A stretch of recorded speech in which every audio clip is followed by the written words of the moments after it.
Phil and John are back with another episode of our top 100 movies of all time.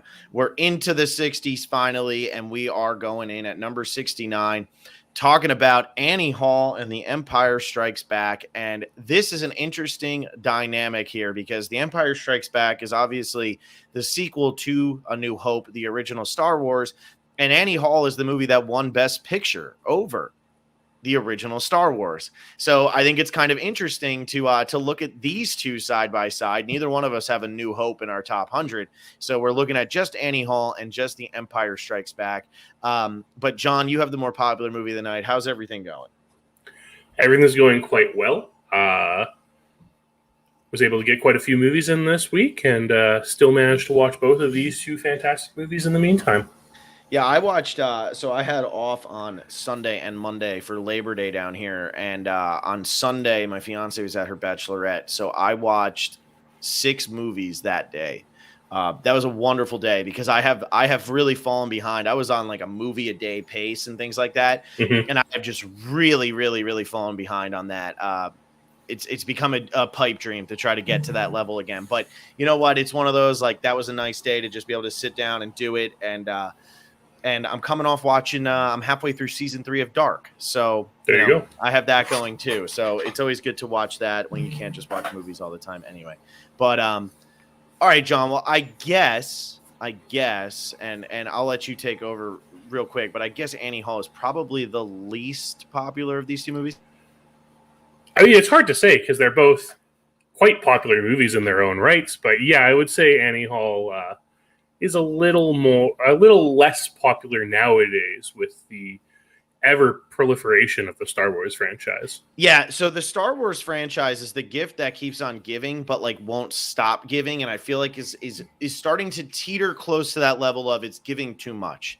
But we will talk about that when we get to Empire, because it's funny how back when Empire comes out as just the second Star Wars movie ever, they weren't trying to do anything outrageous. And I think that's what makes it work. But on the other hand, you have Annie Hall, which comes out in 1977 and was trying to do everything outrageous. And so to me, this is Woody Allen's masterpiece, and it's really not even close in my eyes. Woody Allen was pretty much turning out a movie a year for a period of time. He just was boom, boom, boom, boom, boom. Midnight in Paris was really his last like hit. After that, it was just kind of all the same schlock. But back in the late 70s, early 80s, he was just doing this neurotic Jewish man thing in New York City. I mean, Manhattan is literally Annie Hall 2. It's the same movie. It's crazy. But what I love about this movie is when you say to somebody, hey, like Annie Hall won Best Picture and it's a romantic comedy, you go into that with expectations of what romantic comedies really are nowadays, or what they were in the 90s, or what they were in the 80s, or what they were in the 70s, what romantic comedies have literally been forever. And that is guy meets girl, they fall in love, and it kind of just then takes place. And yeah, we have these high concept ones like Eternal Sunshine of the Spotless Mind, which comes out and blows people away, and that, you know, obviously garners all these awards, and I think it's my number 4 or something like that. But Annie Hall was so ahead of its time, and its look at just a real relationship. And Woody Allen in this movie uses every single trick at his disposal to the point where it could start to feel gimmicky, but he's in on the gimmick with you. And I think that's what works so well is he is winking at you the whole time when he's doing the animation, when he's looking at the camera and talking to you, when he is, you know, when he's using the same Groucho Marx joke twice in the movie. Yes, he is doing all of this very, very purposefully, and he knows that it's going to rub some people the wrong way. But for the era that this came out and for what it did, I would honestly say that other than Eternal Sunshine of the Spotless Mind, this might be the most original romantic comedy if you look at when it actually came out and what it then did for the romantic comedy genre and how nobody's been able to replicate it. Nobody can replicate Annie Hall. They try, but they just cannot hit that same level of what Annie Hall was. Yeah, and I think a lot of that comes down to the fact that Woody Allen really presents his own witticism when in his films, and there's so much talking in this movie. There are almost no moments of silence in this entire movie, And that's just Alan's mastery of language and his understanding of how he can use all of that language to just push through the movie and not make it you seem over inundated with all. Oh, I lost John. All right, I lost John, so he said over inundated, but I agree with him. The thing with Woody Allen is he's pretty much doing his stand-up bits as he goes through this movie. This whole movie is a stand-up routine for Woody Allen so that he can get in there and he can have his jokes and he can say what he needs to say and he's speaking to the camera. And like that's always the number one rule with film is like especially nowadays it's so over the top with don't speak to the camera. You got to be smarter than the audience. You got to be doing all this crazy stuff that really at the end of the day isn't that necessary. Audiences don't need to feel like they're not seeing cliche. Cliche is okay. Like cliche is an okay thing to be looking at. And John has completely dropped off now, so hopefully he comes back at some point. But so many times people try to outsmart, try to be too original and all that. And it actually gets in the way. They try to get away from, oh, well, I was told in film school not to do blank. I was told in whatever not to do this, or, oh, voiceover is bad. But anything is good if you can figure out how to do it the right way. And Woody Allen in this movie is able to do so much the right way and do it in an original enough way. I mean, that moment where they're standing in line for the movie and the guy behind him is just blabbing and blabbing and blabbing and blabbing. And Woody Allen looks at the camera, says how much he's annoyed by it, walks over, pulls the guy out from behind the poster and says like, here he is. This is the guy. So John's computer just crashed. He just told me that, but here's the guy. And this is the guy who's going to be able to, tell you that you're wrong, that you don't understand anything about his work. Like those are the types of fantastical elements in this movie that really, really work. That we don't see in a lot of romantic comedies, or really just in a lot of comedies in general. I think that Woody Allen was able to keep it realistic enough because really his relationship with Annie Hall is incredibly realistic. It has no beginning and it has no end. Like in terms of linearity, is linearity even a word? I'm going to try to keep this going for as long as I possibly can before John comes back. But let's see. Can he get back in? Let's see. Anyway, we meet them and he tells us right away, I can't believe me and Annie broke up, whatever. And then it starts getting into the actual relationship of them. And it never really tells you the order that things are happening. You can start to piece it together, but it's very fragmented, almost like Woody Allen or Alvy Singer in this movie is thinking through these moments of the relationship and what was important at these various moments throughout this entire time.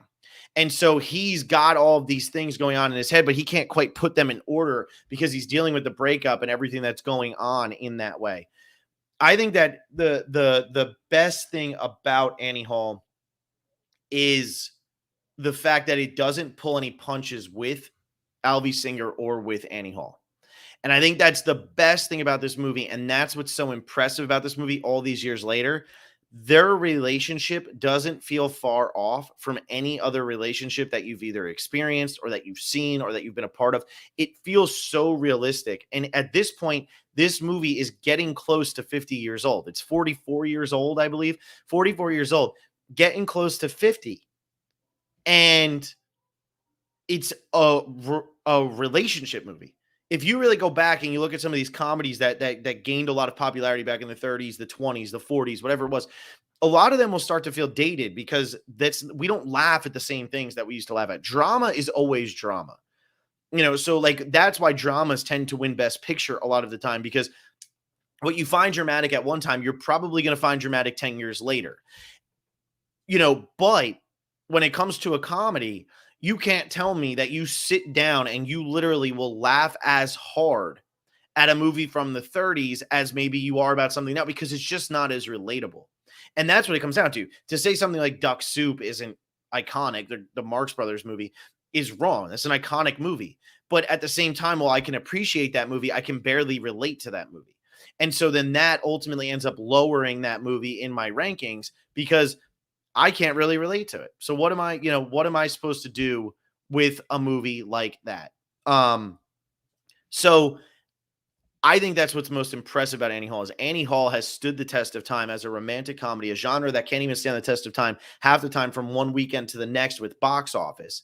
But this movie was able to stand the test of time. Now, will it stand the test of time because of all the things come out with Woody Allen and all that? Who knows? They'll probably try to rub it in the dirt and get rid of it and whatever.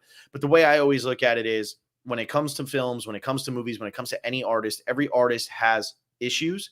And I'm looking at Annie Hall as a movie, not as I like Woody Allen. And I've said this on this podcast before, and I'll say this again. If you start to base your favorite movies and your favorite books and everything on if a person is a good person, you're going to run out very, very quickly of movies, books, TV shows, and things like that, because everybody's got something in the closet that you're going to be like, oh, I'm disgusted with this. So I have American Beauty at number 2 on this list. And yeah, Kevin Spacey's a despicable person, but I still have him up there at number 2. So it's just one of those things. Can you separate these two aspects? And for me, I have no issue separating it. I mean, I really don't. And I mean, think about how many companies exist now that were started or run or whatever by these despicable people 100 years ago. You're still buying from them. You're still doing whatever with them. And Woody Allen. So will this end up hurting this movie over the course of time? Maybe. But I still think if you sit down and you look at this just as a movie, and you can put all the other stuff aside, it really is one of the all-time greats. It really, really is. It's one of the all-time great romantic comedies. John should be back in here shortly. He said that his computer is rebooted and he is figuring it out. So we will see. But it's one of those movies where it's a shame. I really don't think Woody Allen ever hit this level again. He has some other really good movies, but it's kind of like he starts to get into the shtick, which is fine. He is, at the end of the day, a stand-up comedian. He's a stand-up comedian who is doing all of his stand-up just in movie form a lot of the time. But there's something that just resonates with this movie, with Annie Hall singing Old Times, and with all that, with this hatred of moving on to something new, of going to what do you call it? California. He can't even handle. Why would I go to California? Oh, why would I want to go be around those trees and all that stuff? Like it's so funny to see his just pushing against it while he's dating somebody who is completely new in that scene. Annie Hall is this new figure in this world. She's a totally different female character than we had really seen up until this point. And so he's going with her as this older guy, aging guy, and he's just trying to push against everything else that's going on. It's very interesting to see. And I obviously love the conversations all about Los Angeles and California, because that is not the perspective. There's no crime here, Alvy, and blah, blah, blah. I think that's like one of the funniest lines in the entire movie, because, now that's like, I just lived in California. Like, there's plenty of crime in California. Like, you don't have to worry about crime. And I think John's back. And John, I just held my own for 10 minutes. So if you want to talk, I listened along to make sure we didn't retread over anything. I was wow, quite impressed. That's impressive. But how did I do? Quite well. And I really enjoy the point that you were just making about the fact that it's like this idea of not moving on. And that's what Annie Hall does so well, is that a lot of the times these romantic comedies focus on this idea of love being like this eternal thing that lasts forever. But Annie Hall really focuses on the end of love and how love kind of fades, right? Like, that's the line from the movie, is love fades. And it's just one of those interesting things that really kind of elevates it over other movies in the genre, is it feels so much more real because it's not providing this idea of like, oh, love's going to last forever. I'm going to be in love with this person forever. Well, yeah, it cuts out the happily ever after. And I think that's why something like Eternal Sunshine resonates with people so much. And why I think that movie actually pulls a lot from Annie Hall, despite the fact that you might look at them and say they're not all that similar, but they are. And the thing with Eternal Sunshine is at the end of that movie, they're sitting down and they're talking to each other, and it's like, well, you know, you're going to end up hating me. You're going to grow to hate me, but I won't. But you will. And they're having this argument of like, we already know that this isn't going to work out. So why are we even going to bother? It didn't work out the first time. You might think this is great and it's new and it's original and blah, blah, blah. And that's exactly what this movie is. It's kind of like they're going for the exact opposites of everything else they've gone for. He's been going for these like kind of stuck up, academic types. And now all of a sudden he gets Annie Hall, who can't even, you know, she drives a car in New York. Who drives a car in New York? And my favorite line, we can walk to the curb from here. I love that line because nobody knows how to parallel park. It's so funny, but you know, it's just this whole going for the opposite, but how is that ever going to ultimately end up working out together? If somebody likes smoking weed like Annie Hall does, and he doesn't like that idea, how do you actually find a middle ground there of, okay, well, it's okay if you do it at this time and not this? Like, it doesn't happen. It's very hard to find that. And so it's funny to me because this is like a movie about young love, but neither one of them is very young. And that's kind of like, we kind of talked about this with like E2 Mama Tambien last week as well. And it's this idea of like these like genres that are generally focused on a different generation, and how you can kind of still work that genre at an older age. And that's what we're having with Annie Hall here is we have those middle-aged people. At the time we meet Woody Allen's character, he's already 2 marriages deep. Yep. And we don't really know what happened in those. Yeah. But we can kind of tell based on how his relationship with Annie goes. Yep. Yeah, we can tell that it's probably on him. Yeah, exactly. And that's what's so nice about it is because it is different. Generally, when we're dealing with these romantic comedies types of things, we're dealing with people in their 20s who are falling in love and pursuing it, and we don't really see the what happens next. But in Annie Hall, we're dealing with people in their 40s. Yeah. Or in late 30s, right? And they're real people. They feel so real. They're easy to connect to. And that is the experience so many of us have. Yeah. So there's this whole theory in film where it's make your characters young so they have their lives ahead of them. There's this idea that actually makes characters more interesting. It keeps people more invested in them because their whole future, they can go any direction. And that's why a lot of movies you will see it's young people. It's not older people because, you make a movie like Amour, the Michael Haneke movie, or however you say his last name. And he makes that movie. It's about 2 old people dying. That's what that movie's about. That's awful. Like, yeah, that can be nominated for Best Picture and win Best Foreign Film, but I don't really want to sit down and watch a movie about 2 people dying. I'd rather watch it about, 2 people finding their way in the world. That way, how are they going to get here? And obviously there's differences. You can watch the journey of Michael Corleone from the first Godfather all the way through the third Godfather. But yeah, and you're seeing him at the end of the line and breaking down and all of that fun stuff. But you're watching the journey. And I think what's so amazing about this movie is you are watching the journey the entire time. We are watching the journey of Alvy Singer and Annie Hall, and we are watching Alvy Singer's journey through his own messed up mind. You know what I mean? Of his own messed up relationships, and how can he overcome his neuroses in order for his life to be better? How can he make that happen? And how can he find, this Annie Hall? Is he is this his end all be all? How is he going to find another Annie Hall type person? This is like that whole manic pixie dream girl, whatever that was, John. Yes. I have no idea. This is that whole manic pixie dream girl thing, but it's done in such a subdued way, or not even a subdued way, but it's done in a way that Annie Hall still feels really realistic. And, that's a trope that people always give a hard time because, every female after Eternal Sunshine, after Annie Hall, the follow-ups, it's always a manic pixie dream girl. It's always a manic pixie dream girl. John's having a dance over there with his internet. Wow. It's always whatever that is. I'm going to pop you off. It's like, okay, here you go. But it's always this manic pixie dream girl. And Annie Hall doesn't ever feel like she strays too far down that path. And I think like, yeah, she's unique, she's weird, she's got her things, but everybody's got their quirks. It's just how are they being portrayed in the movie? And in this movie, they're very much being portrayed as she's the free spirit, but not in that manic pixie psycho way that we see so often. She's the free spirit just in the way of like, she's not overly neurotic and she's willing to live life, which Alvy Singer wants to be in his apartment in New York City. And that's it.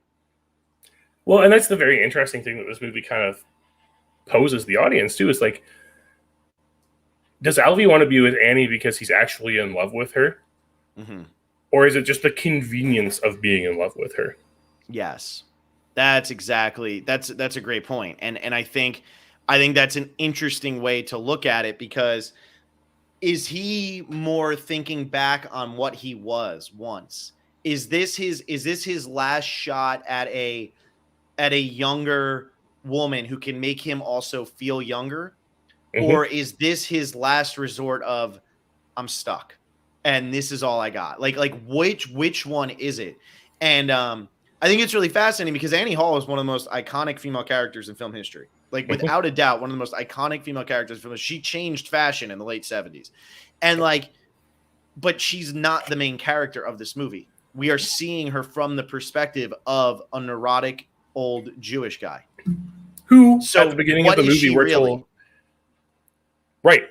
Especially when we consider at the beginning of the movie, we're told that Alvy is not a reliable narrator. He's not a reliable narrator. And then you start wondering, so what is he really like? How much of this is for show? But that's the thing. Like, I think that's what's awesome about Woody Allen.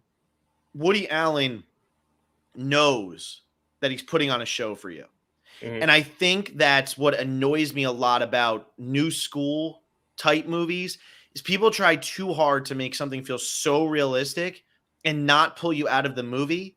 And there's certain aspects where you shouldn't. If you're making Saving Private Ryan, I should feel like I'm in the movie the entire time. If you're in The Empire Strikes Back, I should feel like I'm in the movie, even though at the end of the day, you're entertaining. But when you're doing something like this, where it's like, I'm very much making a point and I'm going to wink at the camera often, it's okay to break out of that mold. And this movie does a very good job with that. And it's telling you the whole time, like, this is the opinion of Alvy Singer thinking about it from his own perspective. And you know what? You might be just getting, he's a TV writer. You might just be getting a TV writer's idea of what this woman really was like. Yeah, exactly. And especially when we take into consideration the fact that at the very beginning of the movie, we see his nihilism. Yeah. As he's talking with the therapist and everything. And that at a young age, he was already kind of thinking, but what's the point? We're so infinitesimal, like there's no point in anything. So why is he in this pursuit of this woman or anything at that point? Because he kind of just keeps drifting back into that nihilism, despite the fact that it's not restated in the film.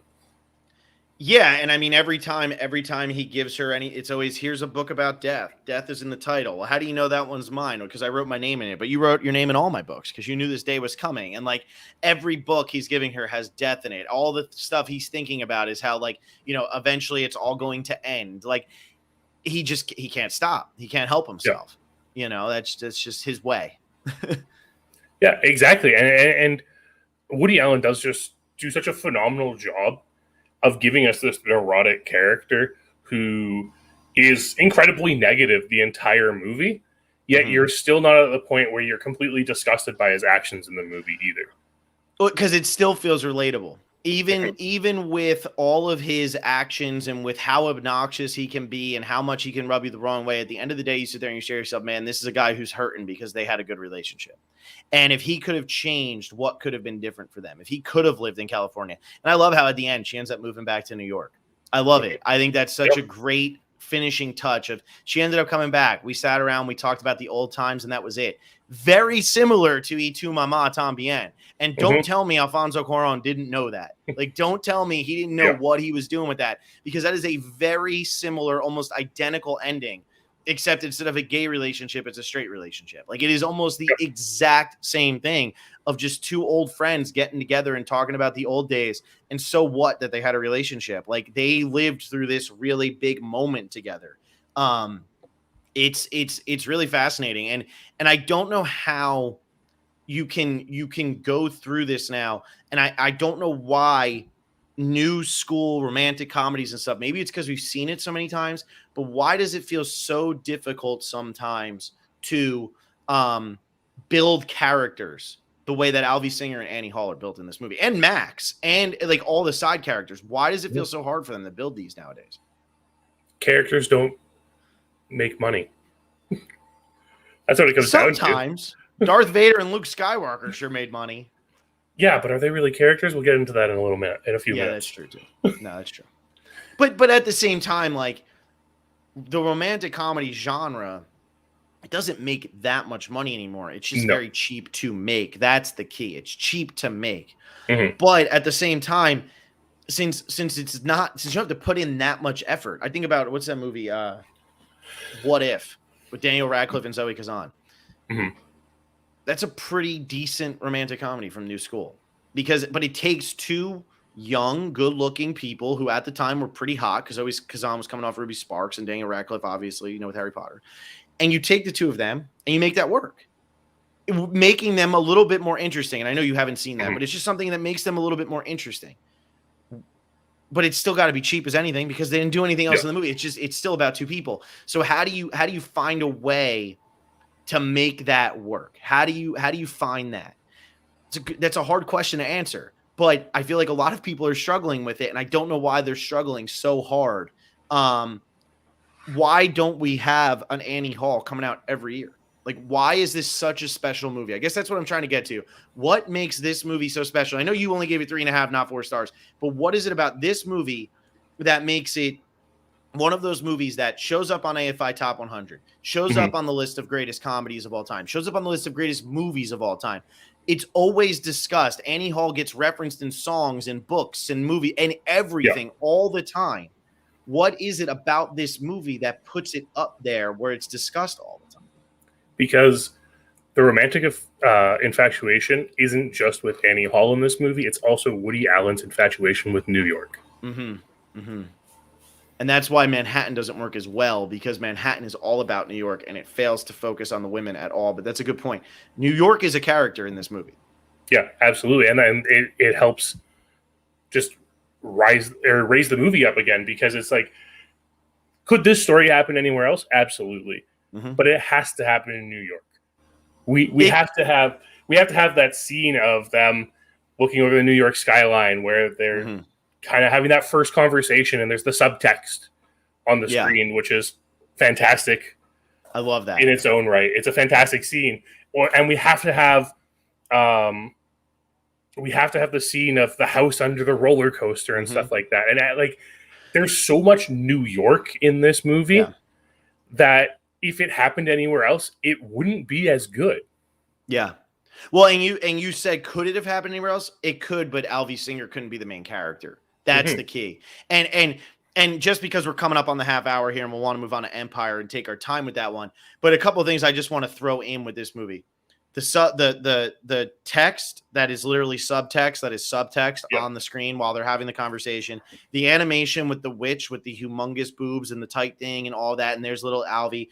The scene where it's the split screen of them talking to their therapist, him coming out and talking to the camera when that guy behind him in line, all of that.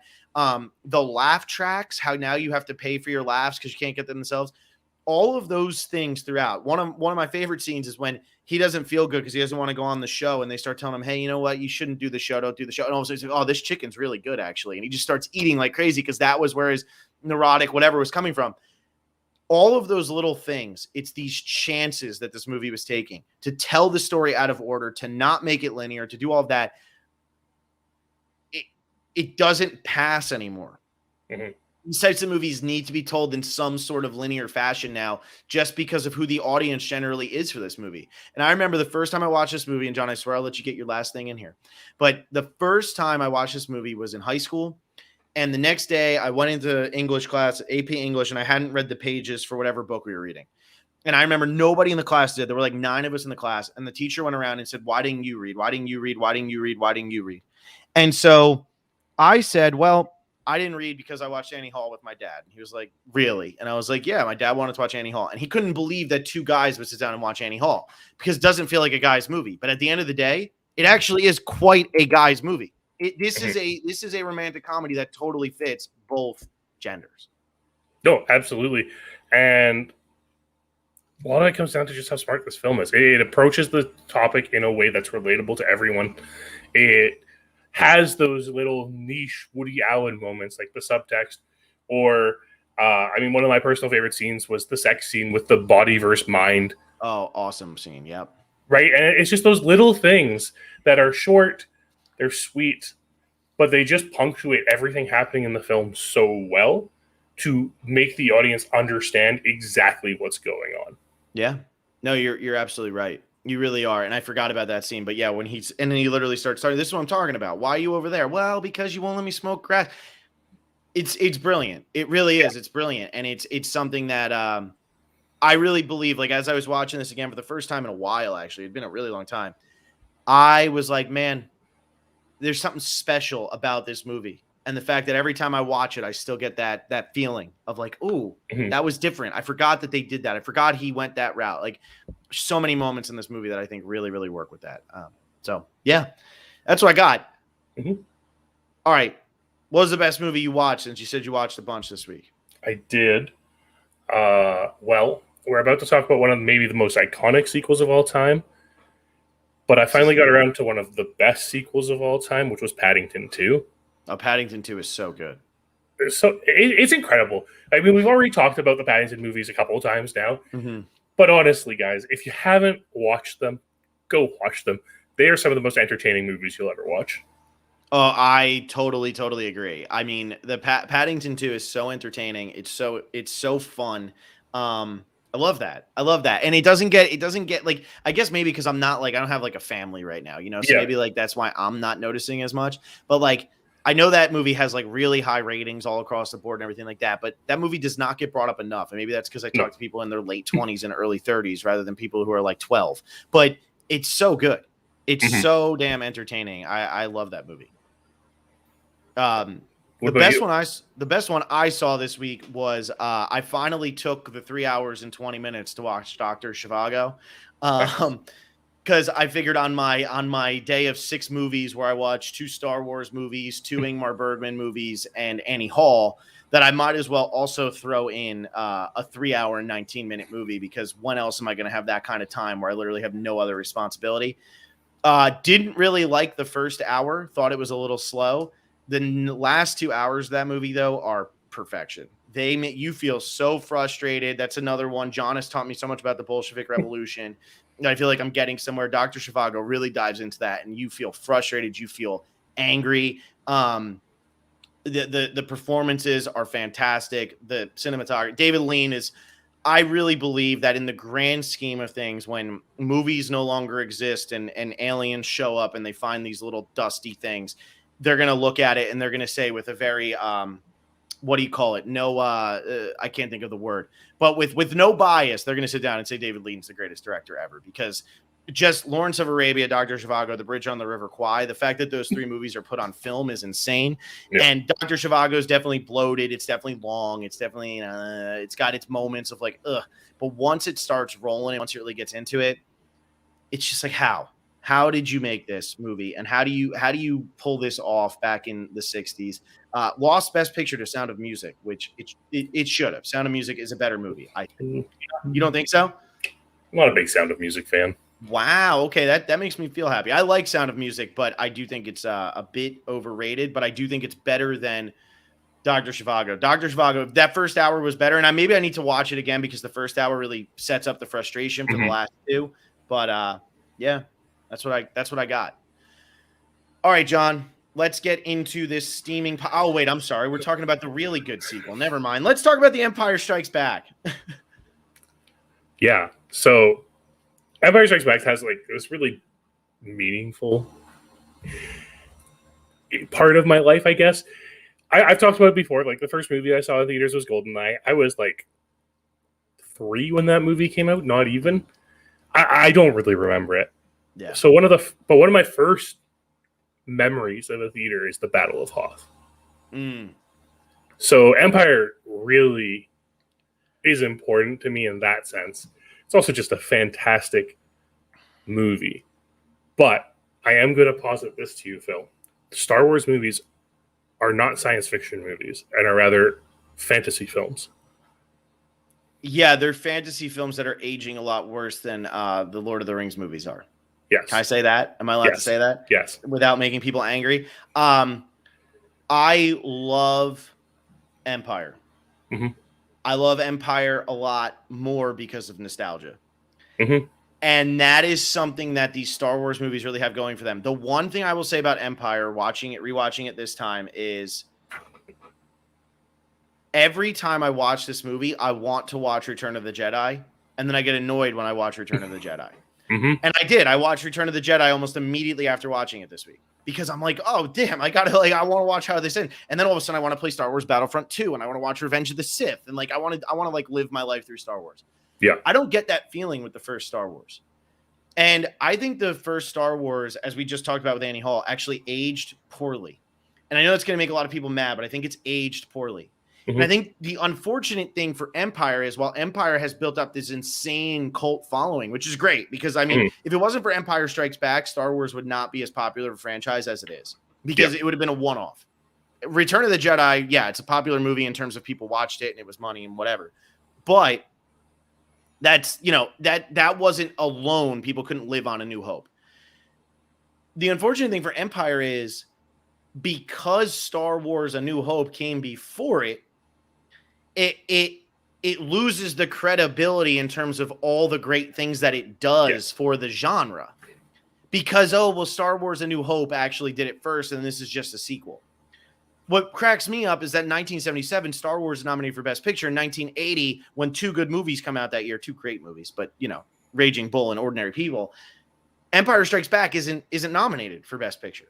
And I think it's because it's just one of those movies that it doesn't get the credit. It gets the credit from fans for sure, but it doesn't get the credit aside from that because it's kind of viewed as it's the sequel. Yeah, it's better than the original. Most people will say it's better than the original, but they don't give it the credit for being groundbreaking like the original was. I think that's kind of where it's messed up. Yeah, it's a really interesting aspect, especially when you consider the storytelling techniques applied to the original trilogy. Because if we look at A New Hope, it's just the hero's journey. Yeah. Right? It's such a cookie cutter plot. And that is part of the reason why it doesn't age very well, is because it's so basic. Yeah. It's literally a story we've heard thousands and thousands of times, just kind of set in this kind of cool universe that isn't really all that fleshed out in A New Hope. Yeah. What Empire does is Empire then takes the hero's journey and again extends it over 3 movies instead of the single movie, but in a way where it starts exploring the universe more and giving more into everything. And that's the important thing is, in the end, this is kind of the same story as A New Hope. Yeah. There's not much different between the 2 films from a story perspective. But what we do have is we have incredible character development in this film. Yep. From the first one. Han Solo's character is infinitely better in Empire Strikes Back than he is in A New Hope. Luke actually kind of starts getting a character in this movie and isn't just whiny Luke. He's still whiny Luke, but he's not just whiny Luke anymore. Yeah, I get you. My biggest problem with the Star Wars franchise in general, and again, I don't care who I make mad because I'm allowed to have my own opinions. My biggest problem with the Star Wars franchise in general is Mark Hamill has very little charisma. I really believe that. I don't think there's a reason Mark Hamill didn't become a leading man after this, and Harrison Ford did. And while that's great, the problem with the third one and the first one is that Luke is the main character of those. And Mark Hamill is simply not that good of an actor. In the second one, Harrison Ford kind of takes over a little bit as the main character. And when Luke is the main character, he's hanging out with Yoda. And that's an interesting dynamic that we're like, all right, what are we doing here? And then he gets to Darth Vader. So those are the two main Luke plot points in this movie. Mark Hamill doesn't have to do very much acting in this movie. Harrison Ford is finally the one who gets to be the suave guy. Great. That's what we want.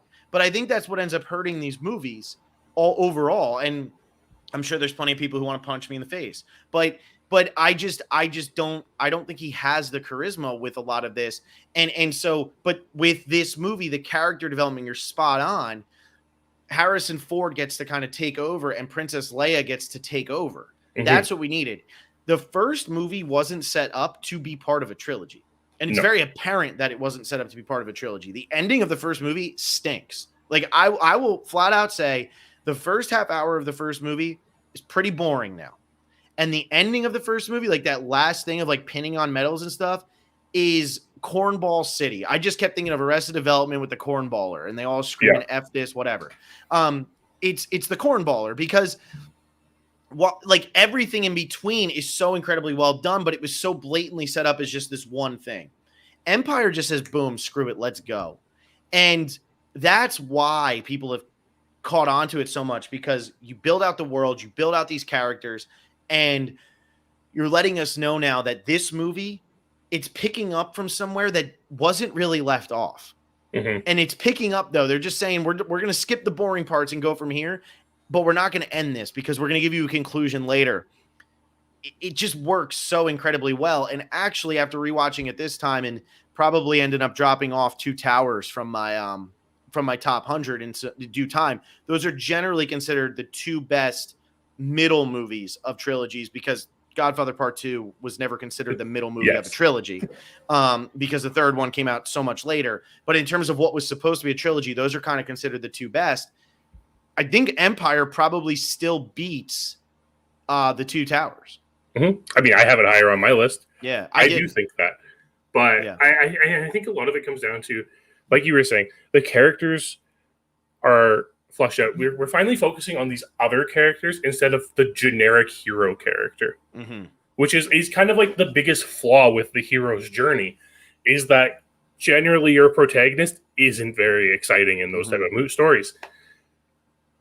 But what we have here is we have other characters who are less defined morally and everything like that, because we still know Han is a smuggler and a criminal at this point, but we really see him take on that leadership role in this movie. We have Leia in the leadership role as well, and not just this like damsel in distress that she was in the first movie. As much of a badass as Leia is, like, she doesn't do a lot in A New Hope. And then really what we get fantastically in this movie, though, is 3PO. Because Anthony Daniels, a 3PO is guy, so hilarious in this film. Oh my god. I can't stand 3PO. I can't stand 3PO. I'm telling you, like, God, you're probably the guy who defends Jar Jar Binks too, right? No, okay. I just wanted to troll you. I wanted to see how far I could troll you before you actually, like, killed me. No, I can't stand 3PO. You know what I think my biggest problem with 3PO is, and there's something endearing about 3PO, obviously. Like I'm not, like, I sit on Star Tours at Disney World. Like, I like that. Like, that's fine. But I think it's the fact that now, 40 years later, 3PO just slows the movie down, in my opinion. And you probably disagree because you think he's great comedic relief, but I think his comedic relief comes at the expense of everything he does and says is very slow. He walks slow, he moves slow. And in an action movie, a fantasy action movie that's paced like this one is, he slows down the pace of the movie. Like, it's the trees in 2 Towers. He just slows down, and you love both of them. You are easily entertained. Sometimes, but I think the thing with 3PO in this one is he's not as relevant to the plot as he is in A New Hope or Return of the Jedi. And a lot of it, the thing is, they have that running gag in this about the odds in this film, right? Where 3PO is always spouting the odds, but then, eventually Han snaps back. And yeah, I do get it when, like, he does kind of slow things down a little bit, like on Bespin when he's in when he gets attacked by the stormtroopers and blown up and stuff. Yeah, he slows that bit down a little bit. But I think his presence otherwise is just there to give that little bit of comedic relief, because we're also not seeing him play off in a duo with R2 in this film either. Mm-hmm. Yeah, that definitely comes more in the third one, where they become a duo again. Whereas in this one, and I think that's what's impressive about this movie is this movie very much says, I'm going to split up a lot of what made the first one popular. Han and Luke barely interact in this movie. They barely interact. I think the only time they interact is when Han goes out and saves them. That's it. Yep. Shows him as Anton. That's about it. Yeah, that's it. And Chewie and Han, they don't have any really massive moments together in this movie. Like, they don't. You bring in Lando Calrissian, who's a totally different character, who's now going to come in and kind of be that Han-ish type. What are we going to do with this?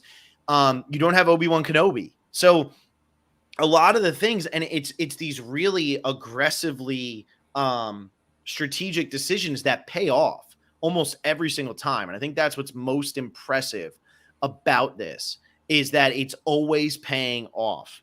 And they in terms of from storytelling perspective, if you cut out the fact that this movie was made 40 years ago, so there's going to be things that are dated, and there's going to be certain aspects of it where you say, that was probably so much cooler back then, whatever. But from a storytelling perspective, the decisions they made to split up these main characters, to split up these other groupings, to tell the story of a guy going to speak to a little green guy, to tell the story of Luke and of Han and Leia, make it apparent right from the beginning that their love story is going to be something that's very integral to this. All of those decisions to bring Darth Vader much more into the fold here, they all work. Every one of them works. Well, and that's kind of the other thing is, like, let's get into the Vader of it all. Vader's in 16 minutes of A New Hope? Yeah. And he's not in much more of this. But now we're kind of starting to see his actual villainous side, because he's like, he was a figurehead and like a terrifying character in A New Hope, but we didn't really see him do anything in A New Hope other than, like, choke a couple people. But in this one, we see he's more devious, more conniving. We get a lot more character in Vader in this. Yep. And because of that, we're really working towards this idea that, okay, Vader is this big bad, but we've also just introduced that there is someone Vader takes orders from. That's where I almost wonder, what if they could have went back knowing we're going to get 3 movies, and George Lucas probably would have effed it up. But what if they could have went back knowing they were going to get 3 movies? How would they have done it differently in the first movie?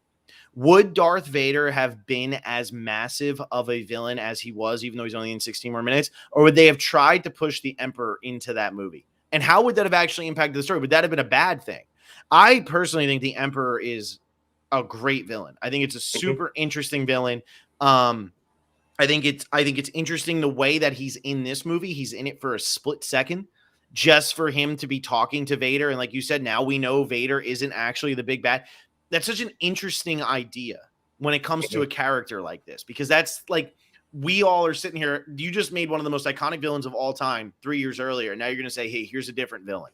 And the Emperor is creepier looking. The Emperor has no heart, anything like that. But I think because they wanted to make Vader more human and pull back the layers and say, this is actually going to be Luke's dad, you have to create another big bad, because you need to create some sort of humanity from Vader that was 100% missing in the first movie. Yeah, exactly. And because we finally get that, it leads up to some of these reveals in this film to be so good. The obviously the reveal of, no, I am your father, is iconic, and I mean, probably one of the most iconic twists in all of Hollywood, right? Yeah. But like, that doesn't work if we're just looking at the Vader from A New Hope. Yeah. 100%. 100%. It doesn't work at all if we're looking at the Vader from A New Hope. Doesn't work even in the slightest bit. Because if we're looking at the Vader from A New Hope, we're like, God, like, so what? Like, that sucks. Your dad's a heartless guy who walks around in a black helmet all the time. Like, that stinks. But to give him this humanity, is it in this one? And I can't remember because I literally watched them back to back. Is it in this one where we actually see him with the helmet off, or no? We get a glimpse of him with the helmet off. Yeah, we get the glimpse of him with the helmet off while he's in the chair and in his the lowering circle of thing. his head. Yeah. That is such an unbelievably important shot in film Yes. history, because it really does. It's like, this is a person. This isn't some robot. This isn't General Grievous, but best villain in all of Star Wars, by the way, General Grievous. So much humanity to him. If anybody hasn't watched the Red Letter Media Plinkett reviews of the Star Wars prequels, you should watch them. It's one of the funniest things you'll ever watch in your entire life. It's like a YouTube series from back in like 2010, 2011. It's very, very R-rated. That's all I'm going to say. But it is endlessly quotable. And there's this thing where it's like, here's something interesting. And he talks with a stupid accent. And it's Obi-Wan versus Vader. And it's like, look at the emotion, the heart, the this. And it goes, what the F is this? And it's just General Grievous spinning his like 8 lightsabers while running at you. And then it just cuts to the next thing. But anyway, I just think about that. But totally lost my train of thought because I thought about General Grievous. But we know that he's a human. We know there's now a human beneath this. And now you're starting to peel back the layers of this, but not in a way that a lot of movies make mistakes. You think about a movie like The Silence of the Lambs. Every movie that came out with a sequel to Silence of the Lambs or a prequel to Silence of the Lambs tries to humanize Hannibal Lecter. That. Hannibal Lecter's a psychopath. We want him to stay a psychopath. Origin stories normally ruin villains because then they become a lot less scary. Yeah. Keep them not scary. That's all. And so, this is it's one shot in the middle of a movie, in the middle of a trilogy, and it's one of the most important shots ever. Yeah, and what's even more important is it's preceded by the Imperial March. Because this is the Imperial March does not exist in A New Hope. Its first appearance in the trilogy is in The Empire Strikes Back. And what John Williams does with this one piece is it's a very heavy and very terrifying piece that really shows the power of the Empire. And it's become synonymous with Vader, despite the fact that it's really showing like the Empire as a whole. But after we hear that for the first time, all of a sudden we see, Vader's kind of human. Yeah. What? Yeah. It's such smart direction. And because just putting it all together.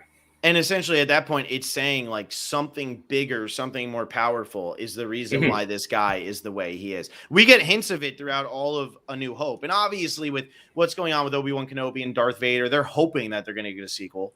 But if there was no sequel, we still would have been like, oh, okay, like he did this. And then that's why Obi-Wan was able to help Luke defeat Vader. Like, that's fine. That is a beginning, a middle, and an end to the story. But we get hints of there's something more to him. Who is this person? But he's never called Anakin Skywalker. He's never called by a human name. Not that Anakin's really a human name. But he's just constantly addressed as Vader, Lord Vader, all that. There's no humanity to him. And now it's like, hey, there is something bigger that made this guy the way he is. And that's why it's ultimately so disappointing when, like, Chancellor Palpatine is as much of a dud as he is in the original prequels, because it's like, oh, this is the guy who convinced Vader? Oh, okay. Awesome. I mean, other than the fact that Sheev Palpatine is the second best character in the prequels, is that a compliment to him, or is that just a no, I think Sheev Palpatine is one of the greatest characters in all of Star Wars. Oh, you really? Okay. I'm a Palpatine guy.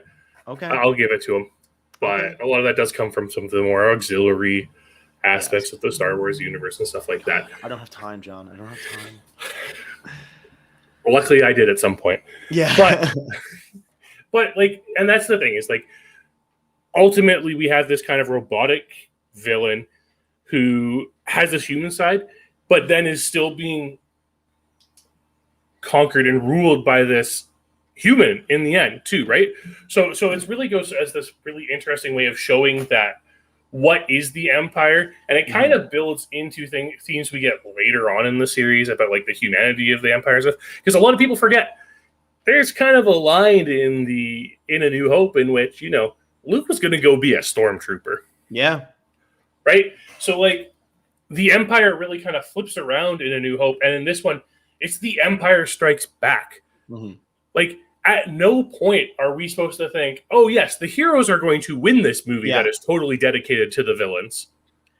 Yeah, and I think like it's so interesting to name the movie that, because you're blatantly stating that this is going to end badly the entire time for the heroes. And I think that's why this movie has gained so much love over time. and why, like, to me, this is such an interesting movie, whereas a lot of these other Star Wars movies, or when I get into Marvel movies and things like that, don't interest me. It's nice to see the bad guy win sometimes, because when the bad guy wins, it makes a more compelling story, because now you think, hey, could our heroes lose? And you don't know, could somebody die in this movie? Like, we really don't know. Like, what is going to happen to Han Solo? I don't know. Maybe Harrison Ford doesn't want to come back for the next movie. Maybe he's happy being Indiana Jones. You know what I mean? Like, no way that would happen, though, right? No way that would happen. But he could have easily just done that. And now it's okay. He's dead. Like, but it creates so much more tension for the later scenes, because even when Luke and Vader and all them, when they're having this fight at the end of Return of the Jedi, that becomes more compelling, because you're saying to yourself, well, could something possibly go wrong for Luke, where then Vader actually becomes like, has to come in as some sort of hero, and he does, but that's more compelling because it's set up that way, rather than just, hey, our heroes are invincible and nothing bad ever happens to them. Well, and that's the thing. It's like, if this was your kind of like, if this is the second act in this 3-act story, nothing good happens at the end of a second act of anything. Ever. So all hope is lost. Yeah. So what we have here is we do have that. And it's so great because it does feel so different for a mainstream movie to be like, no, the bad guys win. There no ifs, ands, or buts about it. The bad guys win in every single aspect. Luke has just found out his father is a literal space Nazi. He gets his arm cut off. Han's frozen in kryptonite and off to Jabba the Hutt. Like, there is nothing good at the end of this movie. Yeah. Yet because Luke doesn't listen. Yeah. But it still leaves you with that tinge of hope. It does. And one of the biggest flaws I find with this movie is it's really hard to tell over what course of time does this film take place. Fun fact, it's about a month. And it's really hard to tell, because Luke's story feels like it does take over time because he's training with Yoda and everything. Han and Leia's story feels like it took place 5 minutes after the invasion of Hoth. Yeah, the two stories do not feel like they line up at all, because they come out of Hoth, they go to the Sky City, and now all of a sudden Luke is showing up. Yeah. There's a nitpick for you. Yeah, well, apparently, like in the extended universe, it's all explained, but that's all legacy stuff now, and it doesn't count. It doesn't count. It doesn't count at all. Got to tell me in your movie. You can't cop out and say, oh, well, I did it later. Yeah, exactly. And it is one of the things, but Luke training on Dagobah is so important to this movie, because, again, let's go back to the hero's journey. One of the important things about the hero's journey is finding the wise old sage to teach them about things. And we already had that in Obi-Wan. But we're going on to an older, wiser sage with Yoda, who trained Obi-Wan, apparently, which still was never really explained or anything, but whatever. At all. I know, and that's where, like, everybody wanted the Obi-Wan prequel, and then Solo was such a disaster that there was none.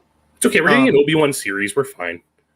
Yeah, but I don't want to watch a series. Like, a series that takes up too much of my life. I'm watching Dark for the second time. I've watched Lost 8 times, and I've watched Game of Thrones like 13. I don't have time for a series.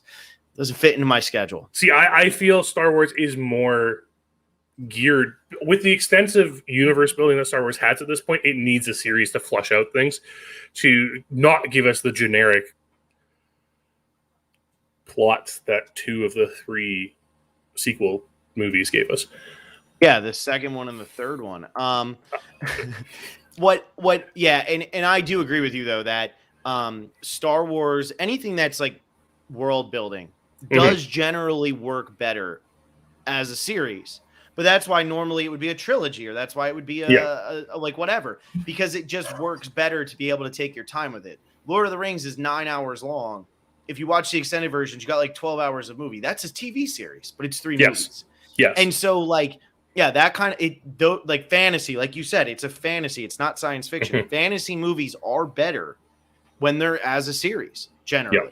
And that's, when you see a lot of these movies try to cram it all into one, it gets chaotic. It's all over the place. Game of Thrones is a fantasy series. You can't make that a movie. That has to be a series. Exactly. And like circling back to Dagobah, one of the best parts about Dagobah is the cave scene. Because, and a lot of people will speculate, Luke fighting Vader and seeing his own face there is this like hint at the fact that Vader is Luke's father and everything. Yeah, it is. Mm-hmm. But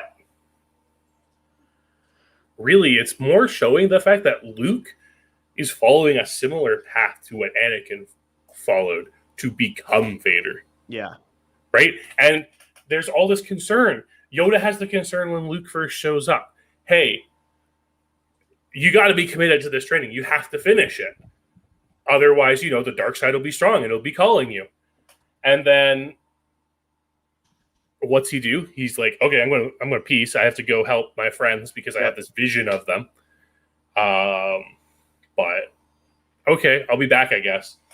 And it puts him in such a point where we don't know what's going to happen in this conflict with Vader. Mm-hmm. We think because we've seen the first movie that Luke's going to be triumphant and he's going to overcome evil. But then Vader drops the I am your father. Mm-hmm. And he's like, join me, and together we can rule the galaxy. And at that point, you're like, I don't know what Luke's going to say here. And you're kind of hoping, part of me always hopes that he'll say, sure, and then it becomes Han and Leia versus Luke and Darth Vader, because that would have been an epic finale. Instead of Ewoks, and instead of stupid-looking things that are in Jabba's little cave thing, instead we get, like, that type of battle. I would have been all in. It's just one of those interesting things when it comes to Empire. And it did really lay the foundation, like you said, it laid the foundation for what Star Wars was to become. Mm-hmm. It's why we have 11 Star Wars movies. 12. I forgot the Clone Wars. I did forget the Clone Wars because I do forget that movie a lot because it's so inferior to the series of the same name. I'm just going to sit here and I'm just going to help you remember Star Wars because I'm the real Star Wars fan. So 12 movies, 4 different series, 4 main Disney series at this point, and a plethora of legacy material out there through video games and books and novels and everything under the sun. Like, this is one of the biggest IPs in the world. Oh yeah, it's easily one of the most recognizable. It's hard to find someone who hasn't seen Star Wars or who doesn't know they should mention they've never seen Star Wars. Yeah. If you find somebody who's never heard of Star Wars, you have truly found somebody who lives under a rock.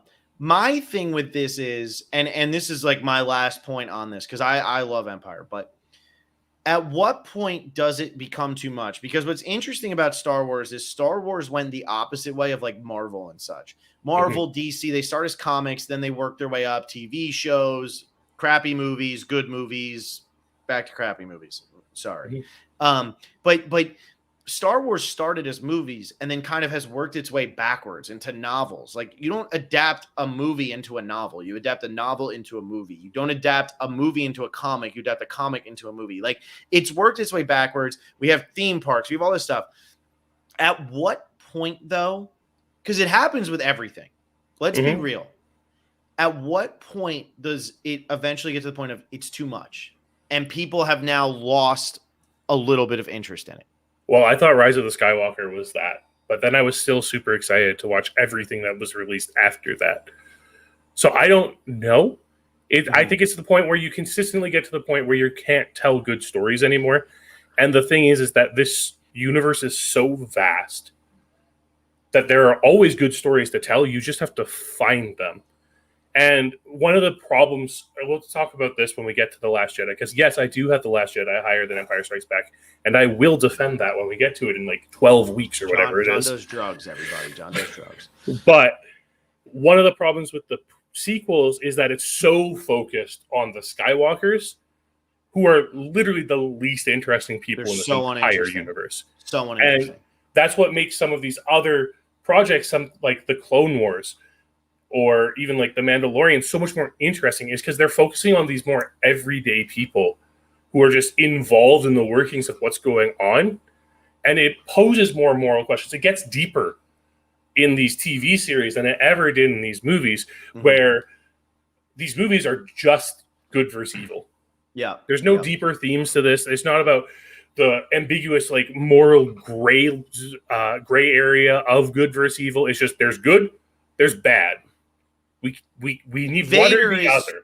starting to get into the gray area by the end of the third one. Yes, but he's more passing on to the good side again. Yeah, yeah. Whereas, like, his final act of good abstains him from all the evil he did, apparently. Yes. And lets him be a Force ghost and stuff. But that's the thing with Star Wars, is Star Wars lends itself to this vast world where everyone can be engaged. And at this point, everyone can be engaged multi-generationally. Yeah. And, yeah, you talked about it. Empire Strikes Back. Is it a perfect movie? No. It's not a good standalone movie.